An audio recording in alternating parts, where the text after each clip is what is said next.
Hello everyone, আমি doctor Gautam বিশ্বাস। আজকে আপনাদেরকে নতুন একটা জিনিস শেখাতে এসেছি। সেটা হচ্ছে, ডাক্তারবাবু আমার পেটে ব্যথা হয়েছে, এই কথাটা বলে আপনারা চুপ হয়ে যান,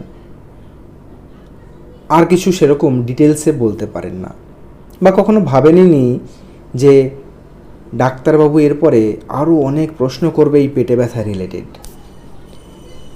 তো সেগুলো যেহেতু আগে ভাবেননি, সুতরাং উত্তর দেওয়াটাও অনেক কষ্ট হয়ে উঠবে, এবং হয়তো আপনাকে ভাবতে হবে যে এই প্রশ্নের উত্তর কিভাবে আমি ফিল করেছিলাম।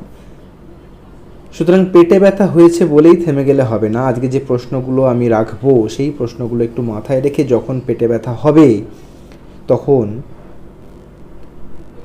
এই প্রশ্নগুলো মাথায় রেখে পেটে ব্যথাটাকে আপনি ফিল করবেন, এবং ডাক্তারবাবুর কাছে যখন যাবেন সঠিকভাবে